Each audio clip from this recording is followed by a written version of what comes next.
Yo, what is good, Jets Nation? Welcome back to Jets Media. This is Richie, and I got a fun video for you guys today. I want to talk about the potential of Elijah Moore and Michael Carter and why I believe they have star potential written all over them, and I'm really excited to break down just these two players in this video because there's so much that Jets fans should be excited about in these two playmakers that we got in the same exact draft class last year, one in the second round, one in the fourth round, and if there was a redraft, say they were in the 2022 draft class coming up and we knew what they did as rookies, I guarantee they will be going way higher in the draft because of what they did as rookies. I'm really excited to break down both Elijah Moore and Michael Carter in this video. If you guys enjoyed the video, do not forget to smash that thumbs up button. And of course, if you're new to the channel, help me get to 10,000 subscribers. Hit that subscribe button if you're already new. And don't forget to check me out over on Instagram and Twitter at nyjets_media. It means a lot to me. And also, guys, if you're not aware, I have an NFL YouTube channel called Touchdown Kingdom. I come out with weekly mock drafts over there. I'm also coming out with so much NFL content regarding the free agency class, regarding the draft class, everything around the NFL. It's not just centered around the New York Jets. It's more of an NFL YouTube channel. So go check that out. I'll leave that down below in the description if you are indeed interested. I really greatly appreciate that. So now let's get right into the video. Before we get into breaking down each player, I want to talk about Elijah Moore, Michael Carter as a whole, and the similarities that they have because they're very similar players. I know they play different positions, but just in terms of their personalities and their character, because we know that Joe Douglas and Robert Saleh, they really value the character side of these players, being good people, having a passion for the game, being born leaders, and you can tell that Elijah Moore and Michael Carter both check off all the boxes that Joe Douglas and Robert Saleh try to bring in here and establish a culture for the New York Jets. So some things that I really noticed about these two players is they both have the mental makeup to survive in the New York market. And what I mean by that is they're strong-minded. They don't really get into the nonsense of the media, and they also just have really good personalities, especially Michael Carter. I feel like he was born to be in the spotlight, born to be in the bright lights of New York City. We see him on Good Morning Football during Super Bowl week. Michael Carter just has a really bubbly personality to him. He's naturally funny. He's just a naturally gifted speaker, and he's also a naturally born leader, which is I'm really excited about Michael Carter, and I feel like getting him in the fourth round was an absolute steal. And Elijah Moore, his personality is a little different. He's kind of more, self-motivated. He's not really out there. His personality is not, he's more of an introvert than an extrovert is what I just noticed. Not a good or bad thing. It's just what I noticed about Elijah Moore. But their personalities really complement each other. And also just a fun fact, this doesn't mean if they're going to be good players or not, but it is a good thing for team chemistry. Michael Carter and Elijah Moore, they've been hanging out with each other throughout the entire offseason, whether it's working out together, whether it's going out together on the weekends, going to restaurants, or whatever they're doing. Michael Carter and Elijah Moore definitely establishing a really good friendship in their first offseason together. That's just a really positive thing to see because we want our draft picks, we want them to be comfortable with each other and gain that friendship, because hopefully the best case scenario is both Elijah Moore and Michael Carter are here for long term and they're the faces of the New York Jets offense. So it's a good thing that the team chemistry is brewing and they're hanging out together in the offseason. Another thing that I really love about them both is they love the game of football. They eat, sleep, and breathe football, and you can say that about anybody player from the outside looking in because you just assume they all love football, but that's really not the case. If you listen to Robert Saleh, he always talks about how people always tell on themselves whether they really love the game or they just love what the game brings them. And I can tell that both Elijah Moore and Michael Carter absolutely love everything when it comes to football. And that's why I have a lot of confidence in them getting really better every single season because they're obsessed with the grind. They're obsessed with the craft. They love getting better. They love watching film. They love the whole process. And that's why outside of their talents on the field, just their mental ability to being able to fall in love with the game that much and have a will to be great is what I really liked about these both players, because if you watch their interviews of Michael Carter and Elijah Moore when they talk to the beat, they just really speak well, and you can tell that they're motivated to be one of the best in their positions, as they should. Now let's get into each individual player about Elijah Moore, Michael Carter, break down their stats, and what we can expect from them moving on. So first we're going to talk about Elijah Moore. Here's Elijah Moore's rookie numbers. He had 43 receptions as a rookie, 538 yards, 5 touchdowns through the air, and 1 rushing touchdown. So these numbers, they're a little underwhelming, but then you look at it that he was definitely injured for a big part of the season, unfortunately, and he had a very slow start to the season. If you guys remember, he went into training camp, he was on fire, and then he tweaked his quad, so he does not play in the preseason at all. And if you go look at his splits, Elijah Moore got off to this rookie season really slow, and I really don't think that was more on him. I think that was just the overall offense around him. Michael Carter also started off slow. Zach Wilson, the run game, the offensive line as a whole was not gelling at first. Like, if you look at Elijah Moore's numbers, it really was a slow start for him.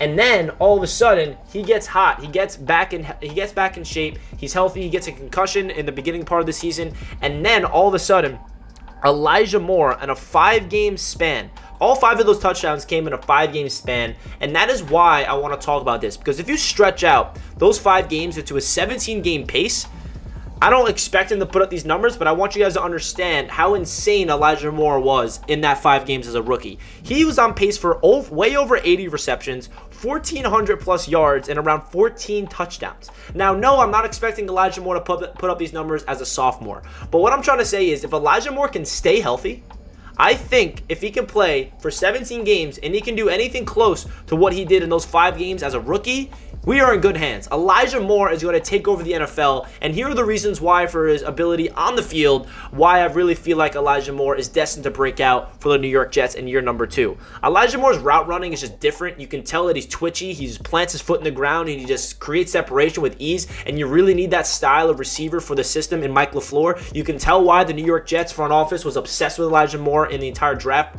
process. We actually found out there was a rumor, I don't think this is confirmed, but the Jets were targeting Elijah Moore with the 23rd overall pick in last year's draft class. But as we know, the Jets did not pick at the 23rd spot. They moved up to get Elijah Vera Tucker at 14. But apparently, if Elijah Vera Tucker was not available at 14, and say hypothetically the Jets were not able to get AVT and they stayed put at 23, Elijah Moore was almost going to be the pick at 23. It was not guaranteed, but the fact that we were able to get Elijah Moore in the second round at 34 tells you how much the New York Jets loved Elijah Moore and how much they felt like they got a steal in him. So we are very lucky to get Elijah Moore. So obviously his route running is through the charts. I think everyone understands that's what his biggest trait is in this offense, his ability to create separation, his ability to just really, this route right here against the Miami Dolphins with the Joe Flacco touchdown pass is the reason why if it's one-on-one man-to-man coverage and there's no safety help, I like our chances with Elijah Moore beating this player one-on-one 9 out of 10 times. I really genuinely believe that if he's healthy, he has the ability to create separation. You just got to put the ball on the numbers just like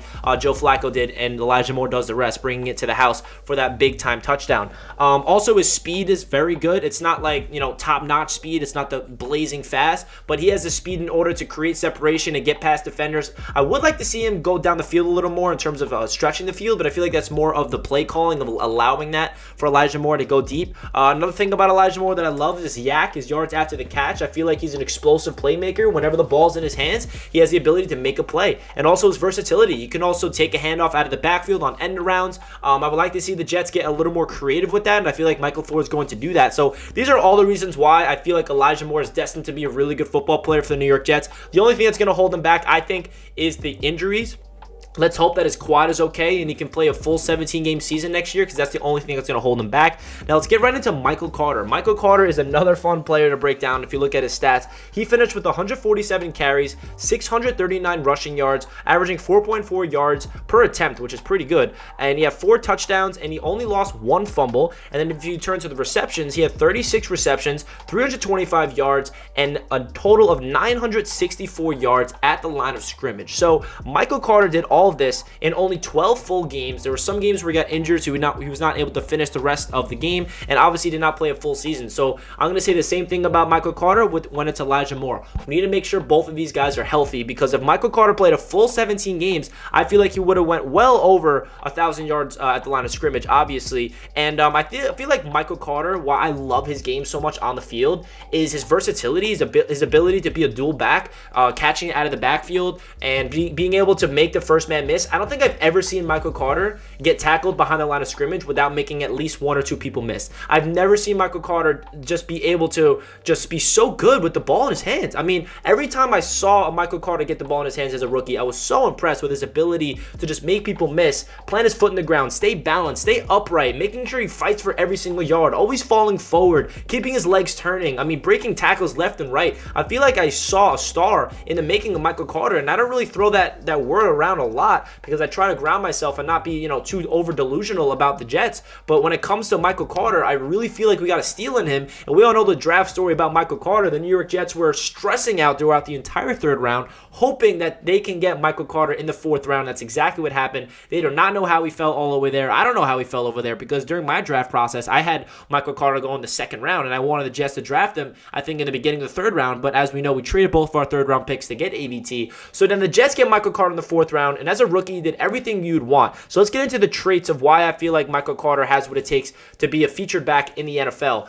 His vision, his ability to really scan the field and know where to go with the football, look where the holes are on the offensive line, plant his foot in the ground and explode through there. His balance is probably his best strength out of everything. He just does not go down easily. You see the highlight against the New England Patriots. It's a reception from Zach Wilson. He looks like he's going down, but he just wraps it around and somehow picks up an extra 10, 15 yards. His footwork is elite. His hands are something that's going to get better and better as the season progresses. His quickness, his ability to just be really shifty and make people miss in the open field. And of course, his escapability. I love his escapability factor just in terms of making people miss in the open field. It's just everything you want in a running back. And Michael Carter, Robert Saleh got asked about this.